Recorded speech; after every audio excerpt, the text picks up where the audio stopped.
That's a lot of money. I wanted enough money to possibly not ever have to work again.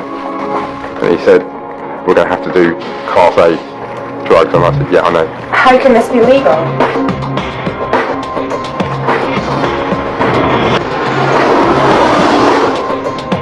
They never asked to see anything, they just let me walk out the door. And I thought, what can go wrong? Quite a lot, actually. You're thrown in some stinking jail in the middle of nowhere. It's not fun anymore.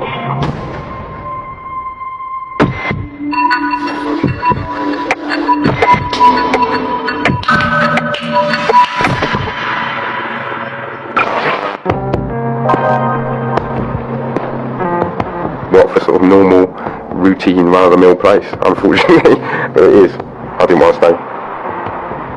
The A-levels, and then it was like making mine up as to what career you're going to do, and you know, it's very much people trying to push me into doing something that I wasn't ready for.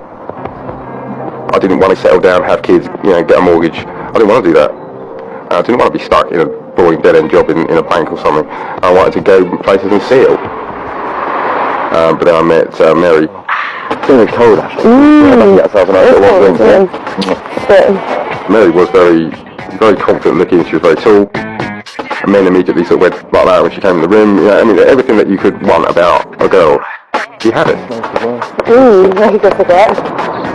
Very quickly, we set up home. Kind of all the things that I decided I didn't want. And yet, Mary was a very interesting person. I loved being with her. We had a great time, but we were in England. You fancy going out for a drink tonight? Well, why don't we just wait till next week? We've got our paychecks in. Well, I think it's Friday night and we should go out and have fun. I do bar work in the evenings and at weekends, did a cleaning job. We just never got to the point where we could even go for 2 weeks abroad. We were constantly in debt. I couldn't see an end to it.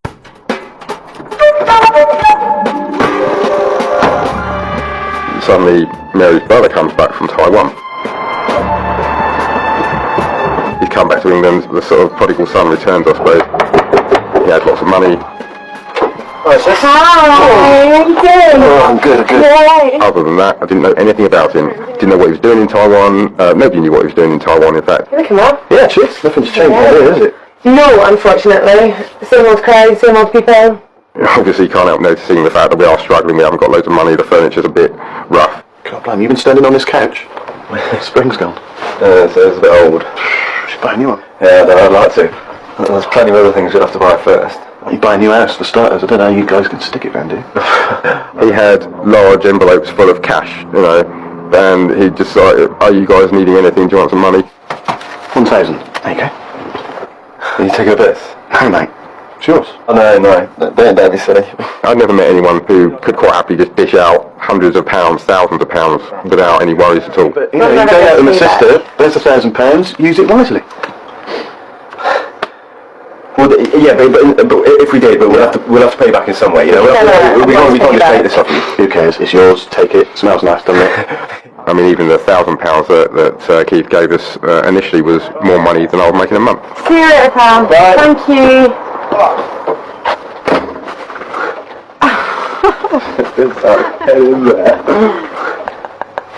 Brilliant. I've never had this much cash in hand before. Mary called him a couple of months later, and he said, well, I can help you. All expenses paid to Taiwan. You'll pay for everything. You will then give us an apartment and help us find work. Easy money. He said, I could pay all those bets off for you. I could get you a couple of flights out here to Taiwan as quickly as you like. Not making much sense, Keith. The opportunity to go travelling, to get out of this boring routine. Well, I've got to speak to Mark about it. It was like it was a golden opportunity. I wanted to go immediately, so yeah, of course I want to go. Mark's putting his thumb up and saying, yeah. We weren't worried about what he was doing, how he made all his money. It didn't occur to us that anything could be wrong. You know, he was helping his sister out. Keith asked us to work out how many debts we had and give him a figure. And we told him it was around £3,000, and he paid it. He was quite specific on the travelling arrangements. He wanted us to buy a round the world ticket. Keith wants us to go from London into Newark, then across to Cleveland, then to Los Angeles, then to Hawaii, and then all the way round to Sydney, and then get to Hong Kong to then get another flight to Taiwan. Sounds good to me. And I thought that was a bit strange, but he was paying. 2 round-the-world tickets. How much? That's fine. I was getting into the hang of it now. Put the phone down. Cool, Keith. It's going to be 1,600 quid. And he also asked us to buy some decent luggage to travel with. And if he thought that we should buy expensive suitcases with locks, I wasn't going to argue. Why would I want to do that? I'm going on holiday. Really? After that, he was a bit more specific on the fact that he wanted us to go to Australia and stop there. There could be a million reasons why he's asking us to do this. It's not a huge problem. I don't want to be rude. I don't want to ask him, start giving him a hard time. He's paid out all this money for us. Hi, Keith. Yeah, it's Mark. How you doing, mate? He then said that he did want us to collect something for him from Australia. What sort of thing? I was a little bit worried. I must admit that was a little bit worrying. It had got to that point. Okay. He did say to me, it's not drugs. It's not anything illegal. Don't worry. Oh yeah, that's no worries then. That was fine from my point of view. That was all the assurance I needed. I said, okay, well if it's not illegal and we're not going to get in trouble for it, then whatever. We were both very happy to be leaving. We just bounced out of that flat, gave the keys back. So what I want? We had around £2,000 in travelling expenses. You can't beat that feeling of having more money than you need. We were the happiest people on that flight, I'll tell you. Definitely. Michael, what can go wrong? Quite a lot, actually. Those things change quite quickly.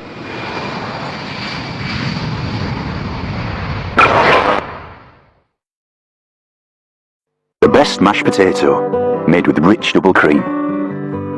The best pork, blossom honey, and whole grain mustard sausages. The best onion gravy, with red wine and thyme. The best bangers and mash. The best range from Morrison's. Exceptional food for every day. More reasons to shop at Morrison's. The facelift fund.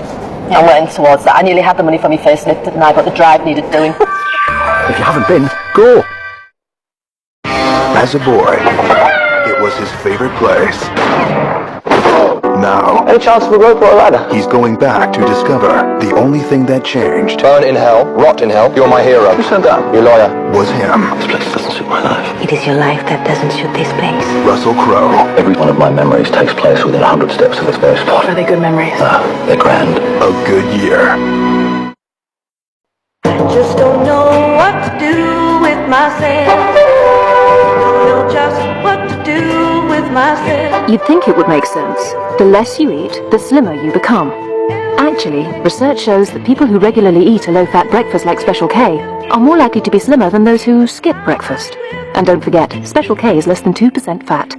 Eat breakfast, stay slim with Special K. I'm leaning over my baby's cot, who's only 3 months old and has a fever.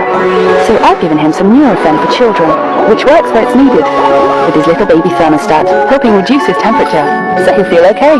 Nurofen for children. Nothing reduces fever faster or for longer. Chips, glorious chips. Crispy. Chips, glorious chips. Fluffy. Thank goodness it's dinner time. Start licking your lips. Good chips, magical chips, wonderful chips. Glorious chips.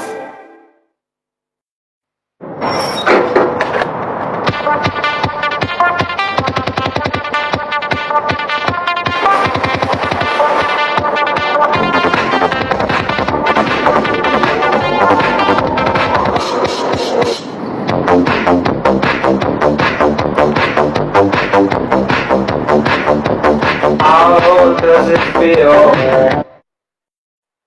The last will and testament of Mr. Moore.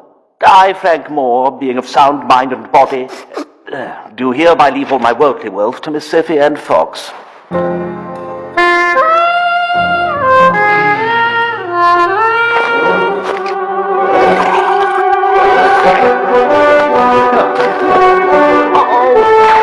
Red Bull gives you wings. In 2005, extraordinary people met Juliana Wetmore, the girl born without a face. 1 year later, we returned to witness a pioneering operation that could offer Juliana hope for a better life. Building a new face 9 o'clock next Monday on 5.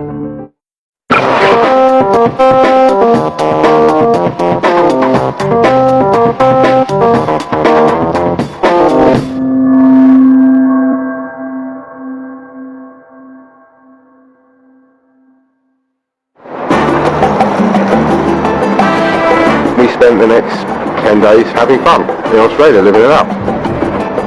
We were in love again.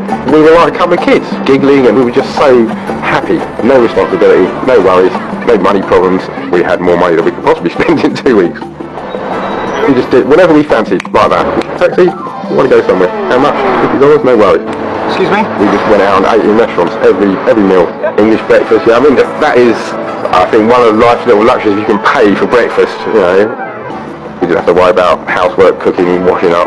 That was brilliant. It really was.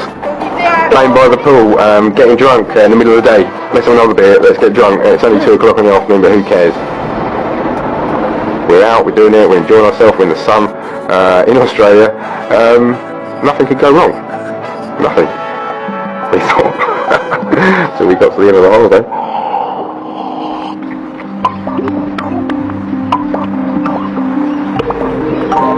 Keith said to us that the night before we were going to leave and get on the plane, somebody would come to the hotel and they would drop off what it was that he wanted us to bring back.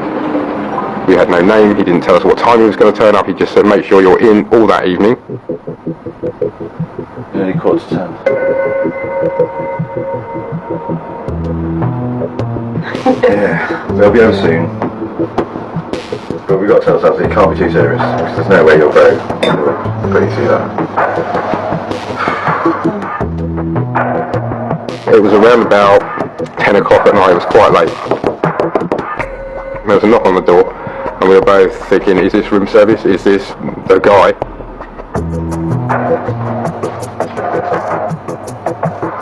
And I went to the door, I opened it, and there was this fairly sort of tattily dressed guy, and he just said, Mark and Mary? Yeah. See you. I was standing there with this bag. So this is what we'd been waiting for. This is the time where we thought, right, what is it that we're dealing with? And there was a book or a magazine or something just on the top of the bag. I went to the bed and just upended the bag. Oh my gosh. Oh my god.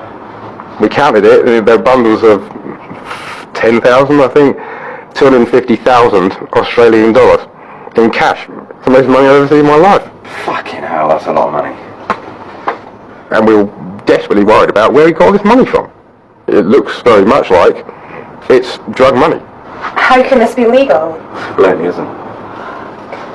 Initially I said, well, if there's anything that's remotely dodgy, I'm going to put it in my suitcase because I don't want you to get into trouble. I know it's your brother, but I'll take it, whatever it is. It wouldn't all fit. There's no way I could get that much money in my suitcase and not make it obvious. You know, there had to be stuff around it.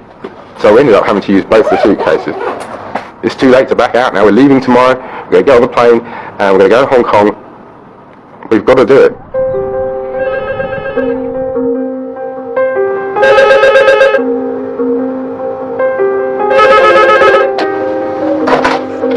Good morning. This is your wake-up call.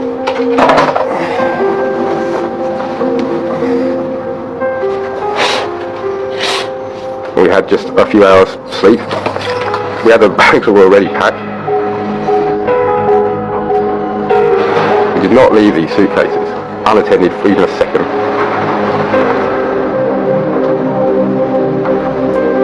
And I realised why it was that Keith had asked me to buy them. With that amount of money in them, they needed to be sturdy, they needed to have a lock. And to a certain extent I was glad that we had bought them because I wouldn't have felt safe carrying that sort of money in a rucksack.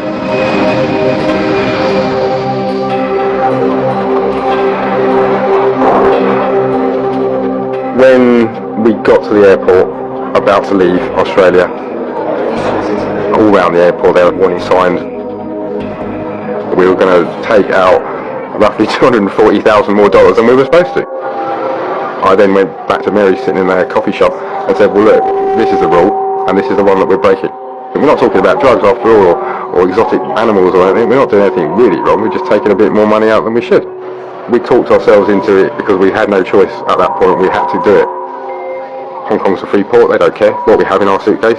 So really, as long as we took off from Australia, we're going to be okay.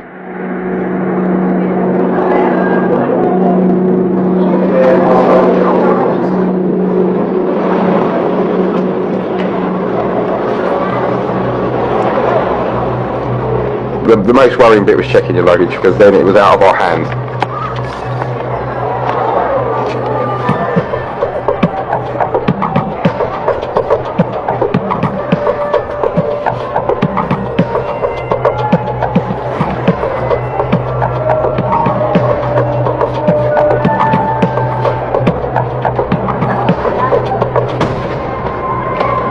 Every bit of luggage gets x-rayed. We knew was a risk that we were going to have to take.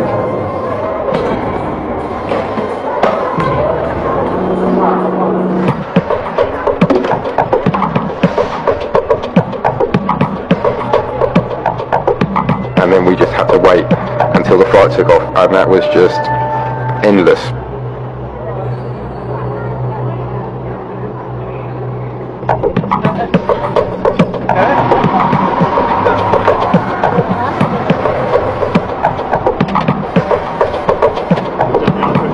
When we got on that plane, I was still expecting, even when the door shut, I was still expecting police cars to come around from all directions and get off the plane.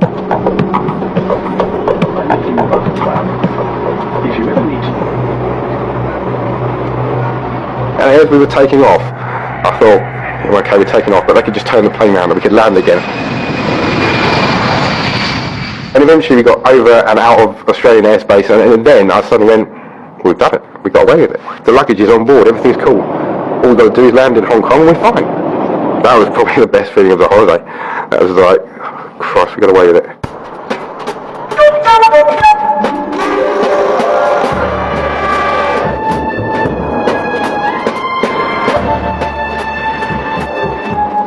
When we arrived in Hong Kong, Keith said to us that he would meet us at his hotel.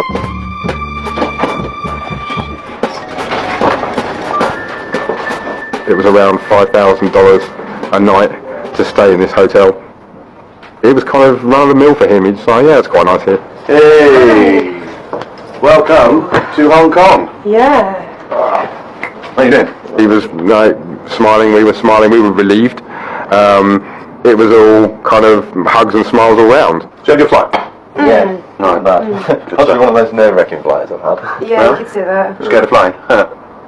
Keith did then say, you're going to have to give me all the money, and we had to get it all out. There should be more, yeah? Let's put it into 2 suitcases. It's in there. Okay. You'd like to give us an hand? We put it in the safe, so he just loaded all the money into there. Chink closed it, locked it, end of conversation about that money, other than for him to then say, I'm going to pay you another £8,000 for doing that job for me. £8,000. Sorry, how much? £8,000. Here you go, that's for you. Take it, spend it, enjoy it.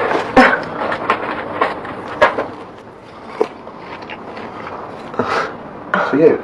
You look a bit better now, both of you. Yeah. Lighter. Yeah. Feel well now. What you might. Listen, there's 2 penthouse suites in this place. Why don't you book the other one? Yeah. Quite possibly. I've never earned £8,000. I mean, £8,000 was about what I earn in a year. See you guys in a couple of hours, yeah? I'll buzz you. We'll meet down in reception, yeah? We'll get your call. Yeah. Yeah. Alright. Nice one. Cheers for that, mate. Thanks very much, mate. Cheers. But when we get to Taiwan, that's it. We're making a bow, okay? Yeah. Totally. No more dodgy stuff. Like, he's going that way, we're going that way. We were not going to do anything else. For him, for any of his friends, anybody. Oh, I can't believe he did that. And then we started talking about going to Taiwan. The conversation about the money was over. We were not going to mention it again. Think so?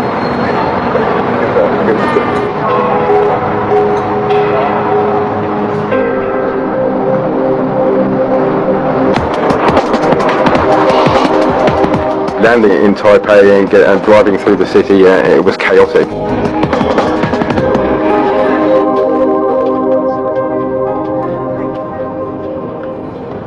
As we then started going up into the mountains, it was obviously then suddenly more peaceful, quiet, picturesque, lush green mountains in a tropical country.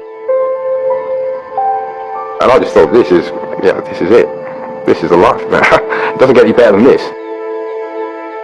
How many people at home are seeing this?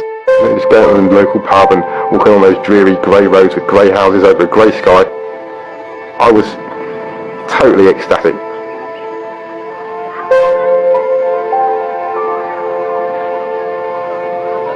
Keith got us an apartment. It was a lovely place to live, very quiet little village, full of Taiwanese peasants. We've got this huge nest egg of money. We had a great time. I was very happy. I think at that point Mary was not sure being in that sort of country, and I said to her, "You give it a couple of months and you'll feel better."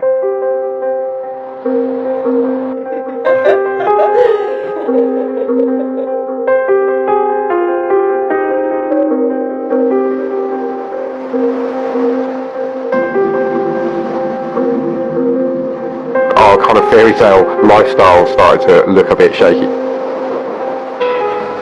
The longer we were there, the worse things got, and eventually we started to argue. Mary was almost certain that I was going to have an affair, or I'd had one, or I was planning to have one. When I look into your eyes. Chinese women used to throw themselves at Western men all the time. It was like being a celebrity. It was nice for me, I enjoyed it, but Mary was getting kind of a little bit paranoid then. This is not what she expected. And I was trying to tell her that I wasn't interested in them. Whatever I said, it didn't make any difference. It was inevitable that things were going to go wrong.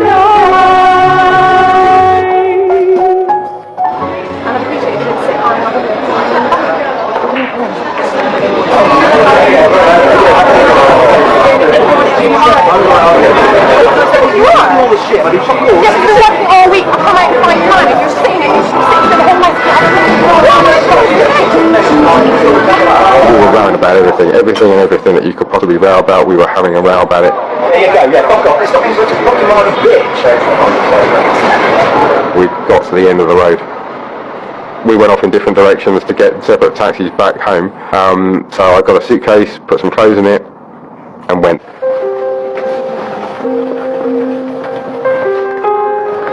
We started off on this magnificent journey, this dream, and suddenly life just shattered. The only place that I really could go was one of Keith's friends, Paul. Paul was involved in drugs. He was quite open about the fact that he used to smuggle in cannabis, hashish, stuff like that. He did mention the fact that if I was really that short of money and I wanted to make a lot, there was a business that was worth getting involved in. And I knew the sort of profits that were going to come from that, from what I'd already done. It started to look like it was the answer to all the problems I had at that point. Stuck in a foreign country, with no money, no job, no income, no way of getting home, no return ticket. It just seemed like instant fix.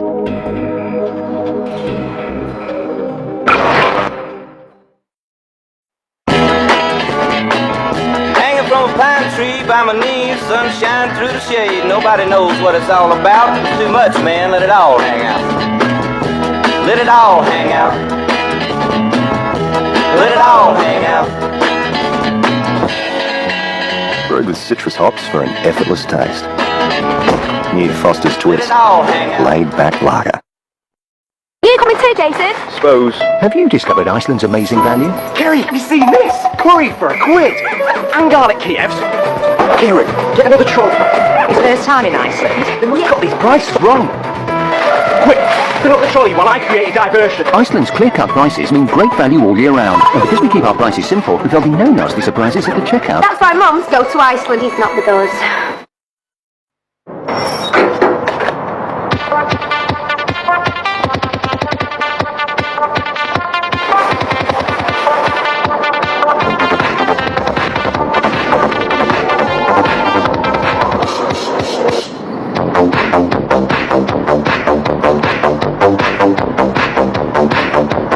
How does it feel?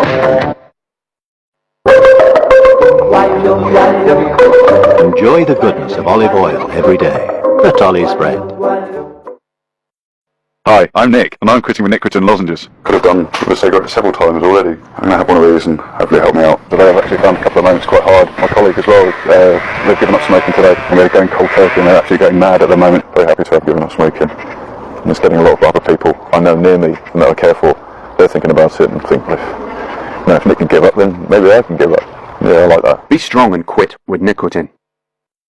In 2005, and the award goes to... they conquered Broadway. The History Boys. The History Boys. The History Boys. Who else knows about this? Now, they're coming to the big screen. Really? The History Boys. There's loads of saturated fat in a bag of Walker's crisps, isn't there? What do you reckon? 95% of your guideline daily amount? Well, the truth is, there's only 5%. Just thought you'd like to know. Are you thinking about quitting smoking? You're twice as likely to succeed with nicotine lozenges compared to willpower alone. Be strong and quit with nicotine.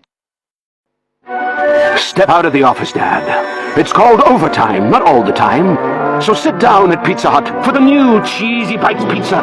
28 cheeseheads with beautiful toupees of garlic butter. Play with them, rip them, squeeze them. Yes, this party's for the kids. The 9-year-old, the 12-year-old, and the 39-year-old. Come on, Dad. Unleash the happiness.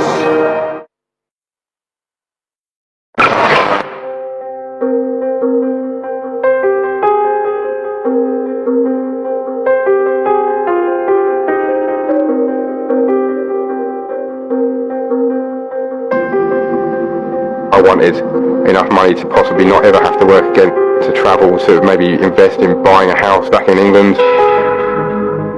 I wanted something that was going to set me up for life, not something that was just going to keep me going for a little while. We're sitting outside, smoking dope as usual. And I said to him, let's do a deal and make ourselves a decent amount of money. Are you sure? Yeah. And he immediately understood that we were going to have to get involved in something which was going to be a little bit more dangerous, a little bit more dodgy, but the payoff was completely different.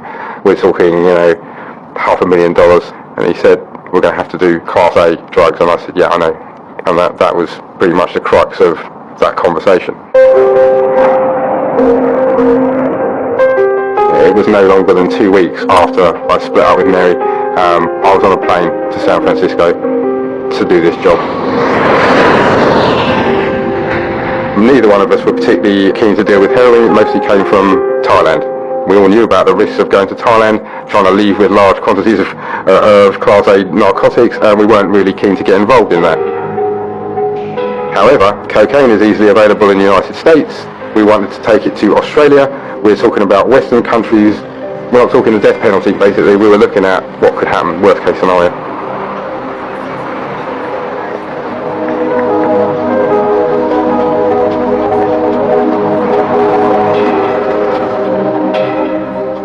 I checked into an ordinary run-of-the-mill motel in San Francisco. I was a little bit nervous, I was a little bit scared, but I was also quite excited and I felt in control of my life.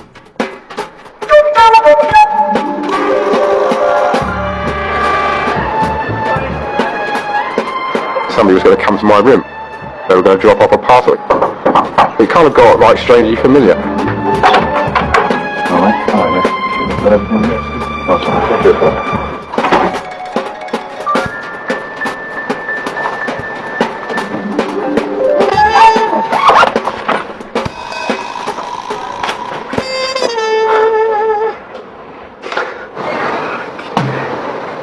Inside the bag was a solid block of cocaine. I'd never seen that amount of drugs before in my life, and it was jaw-dropping kind of surprise. Bloody hell. I did start to use it. This was fantastic, made you feel great. Only for about an hour. You have to have some more. And there was so much of it, it never seemed like it was ever getting any smaller. I was getting through several grams in a day. I have a line for breakfast. I'll go have a beer by the pool, a couple of lines, a cup of tea and another line. It was like taking on the gangster persona. Scarface, I was sitting in the jacuzzi like this. I had loads of money, again. I had loads of Class A narcotics. things were looking up again.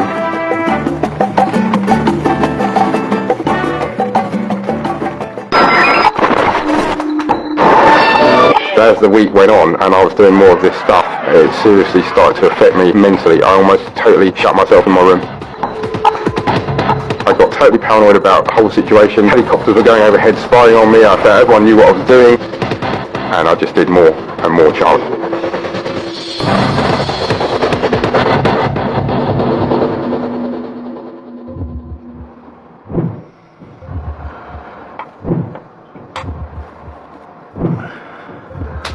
I was getting ready to leave and I decided that the safest way of smuggling anything is to swallow it. You have to wrap all the drugs very well in case they burst. I dipped the condom in the maple syrup and swallowed it, or tried to swallow it. Eventually I managed to force one down and then another one and then another one. By the end of the night I'd eaten 67, but that still left me with probably around half the stuff still unwrapped. It was too much stuff. On the morning of the day I was going to go, I came up with a rather rash improvised plan. I taped the rest of this stuff around me. I thought, well, I mean, I should have done this in the first place. And I was now actually a little bit worried about having swallowed 67 condoms full of cocaine, because there was enough cocaine in there to kill me a number of times. I definitely started to feel a bit mentally unbalanced, I suppose. I wasn't confident of Paul's ability to get rid of it. He promised me that we could. We had no contact in Australia and things were looking suddenly a bit less well arranged than they had when we started. I just wanted it to be over.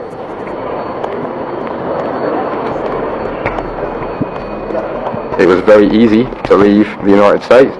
I didn't have to go through any official immigration. There were no customs. It was then that I had to deal with a 16-hour flight, which was probably the hardest bit of it, actually. I've been up all night eating these things. I started feeling quite sick because I had 67 condoms inside which were not being digested. I was uncomfortable because I had this stuff strapped around my middle, and I started to suffer withdrawal symptoms. And I had a line of coke for about 6-7 hours at that point. I was starting to feel a little bit seedy. I was very tempted to get up and go to the toilet and have a line of Charlie, which in fact is what I did. I just remember that. I had a line of Charlie on a plane. Fuck, how stupid was that?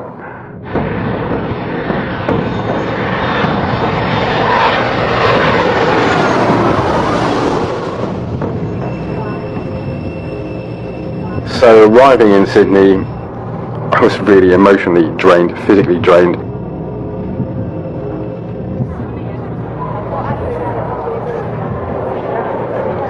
I got to immigration. Good morning, sir. Morning. How are you today? Fine, thanks. I just wanted this guy to look at my passport and then let me go to customs. The guy in the booth looked at it, looked at me. That was just endless.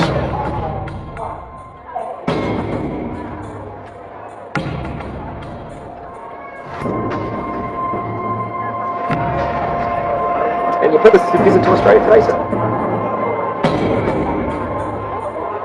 I'm just into importing and exporting sort of craft and handmade goods, things like that.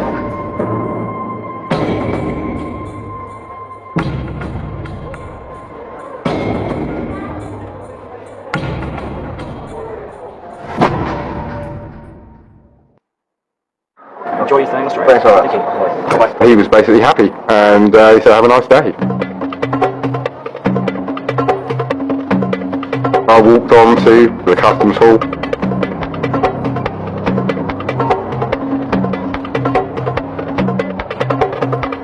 I'm here now. This is it. I'm almost done.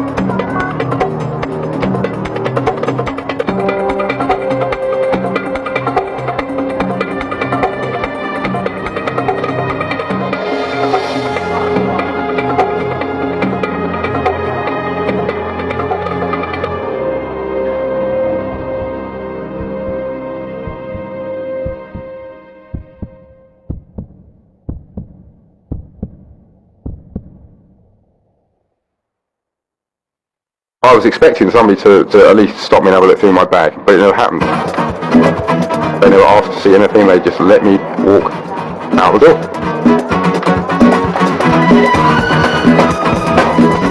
I was counting my money, already thinking in my head, I've done it, I'm rich, I've made a fortune with this job, and it's been a nightmare, but I've made it, I'm here, I'm free.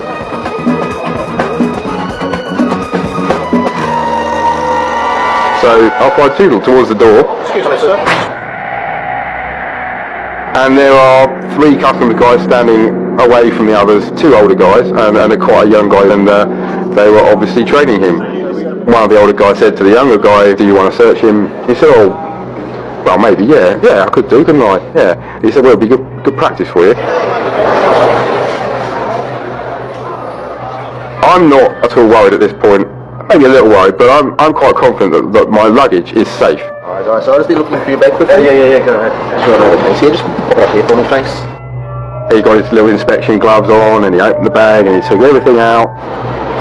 You pay pretty right? Well, I'm just here on business, you know, I'm just here for a few days.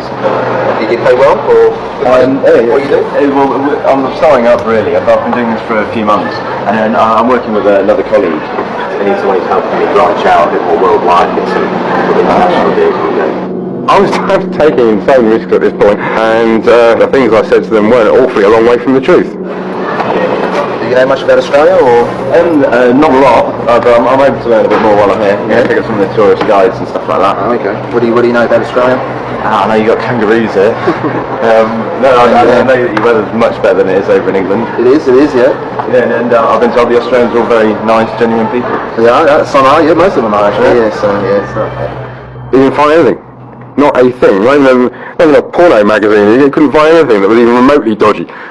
So he said, okay, well, that looks pretty good. Yeah, I think that's it. Actually, you can go. Okay, so thank you very much. Okay. Thank you for your cooperation. No worries. Actually, just one moment. So we'll just, I want to get pat down.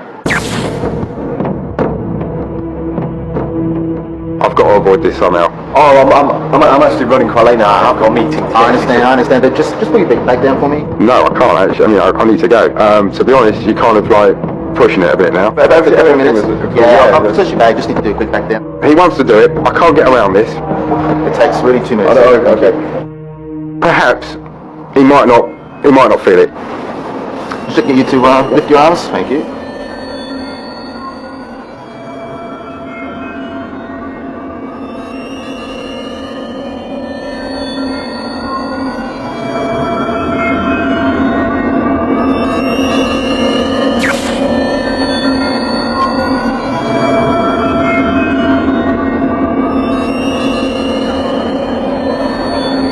Put your arms down, sir. Okay, just ask you a question, sir. Do you have anything around your waist? Do you have anything around your waist, sir? I felt something there, sir. I bluffed it as far as I could go. There wasn't anything else I could do. I just said to him, it's cocaine. And his jaw just dropped. He didn't know what to say. And he said, are you serious? And I said, yeah, I'm serious. I said, you're going to find it anyway. You've already found it. What am I going to do? Pretend it's like Beecham's powder or something. It's cocaine. I bought a whole load of cocaine from America. I'm telling you now, that's what it is.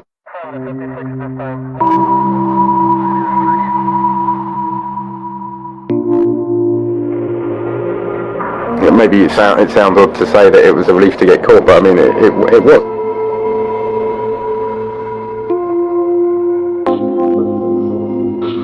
There were no deadlines to meet, people to meet, dodgy deals to do. I was just dead tired. I just wanted to sleep. It was finally all over. The implications of what happened didn't really sink in. It didn't hit me that I'd been arrested for trafficking narcotics. I was just in my own little world. I was like out of body experience, almost like I was looking down on myself. They started telling me that the quantity which they'd found, which was something like 700 grams at that point, including a little bit in my shoe, which I obviously found. And I said, well, hold on a minute, guys, there's more than that. There's another 200 grams, and it's all in condoms, and it's in my stomach. I've swallowed it. And they just panicked like mad.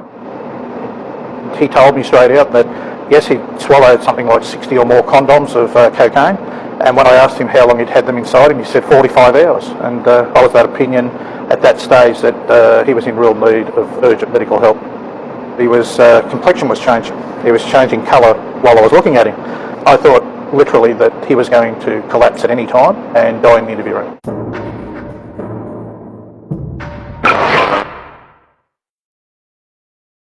The only thing more shocking than how it ended is how it all began. The Texas Chainsaw Massacre, the beginning. The new finest British range. Succulent pies filled with Yorkshire beef and beer. Norfolk pork braised in Herefordshire scrumpy. Wild Scottish venison casserole. But don't worry, there's still everyone's favourite from the West Midlands. Chicken tikka masala. Tesco, every little helps. I'm just like you. For me, it's all about looking natural. I never saw that color my hair. That was before new casting cream gloss from L'Oreal. A brand new hair color that even with no ammonia blends away greys. The creme transforms hair for rich, glossy tones. My hair never felt so soft. And my color never looked so shimmering, super glossy. All this, and no ammonia. It's the hair color I've been waiting for. And you? New casting creme gloss from L'Oreal Paris in 16 shimmering shades. You're worth it. The bigger the challenge, the more you need Duracell. Down go the ordinary zinc carbon batteries, victims of exhaustion. Down they go, up he goes. When endurance matters, we can all count on Duracell. Duracell lasts longer, much longer. In a land long ago lived Mama Kinder, who loved making little treats for children. Her rival was the chocolate baron. He made boring things for grown-ups. Not yummy happy hippos made with no artificial colours or preservatives. When the baron laughed at all this fun, Mama Kinder's unicorn sent him on his way. Now kids can go free. The fun day's out. See Kinder Disney Card packs for details. Going to the bar, I presume? Sir, a soupçon of the exotic?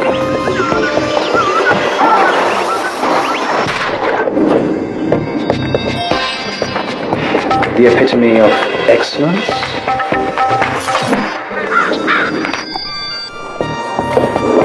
That's the last one.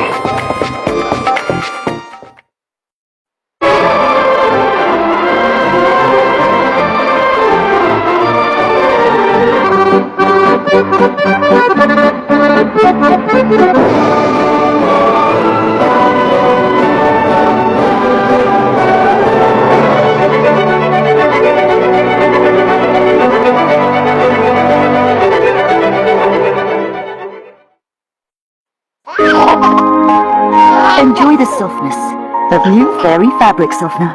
Nothing is softer for sensitive skin. Why have scented candles when you could have Glade scented oils? Once lit, its unique warming plate melts the candle into a pool of scented oils that fill the whole room with fragrance. And when the oils are gone, the candle goes out. Glade scented oils fill the whole room with fragrance. And now there's new Glade Scented Oils Trio. Create a centerpiece or line them up. New Glade Scented Oils Trio. Create a new sense of style. Glade, the welcoming scent of home. S.C. Johnson, a family company.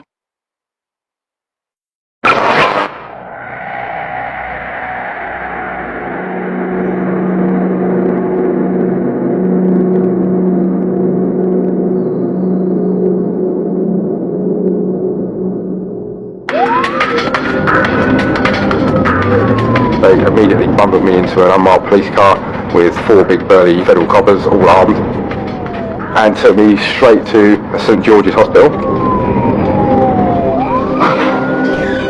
The next thing you know, there's a guy handing me a clipboard with an operation consent form on it, and he said, sign here, or you're probably going to die.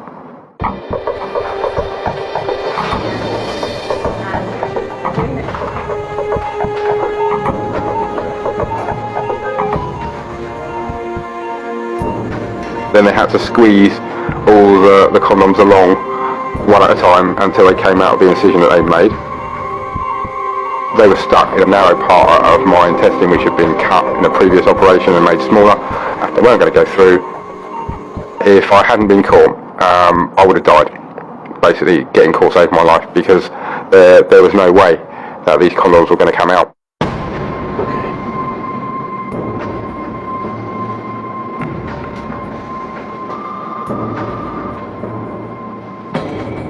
I was vaguely aware when I woke up that there were 2 guys with me, and immediately I realised that they were federal police, they were guarding me, I wasn't going anywhere. The ramifications of what I'd done, the fact that I was under 24-hour guard by federal police, the fact that they were armed even in the hospital, that's when it started to really kind of hit home that I was in deep trouble.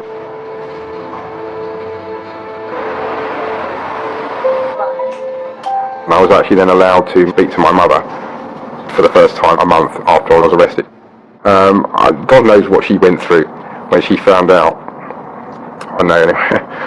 I know she was appalled. Not appalled, she wasn't angry with me, but she was just so upset that I could have died doing what I did. She was upset that I didn't just call her and say, can you buy me a ticket back home? It's probably one of the things she was most upset about. She said, why didn't you ask me for help? I felt really guilty for that reason, for putting her through it. Really guilty.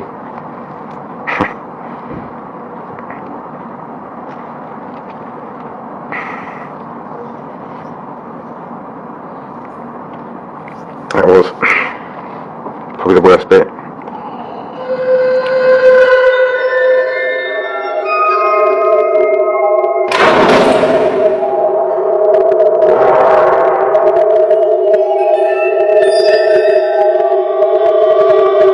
Being in jail was just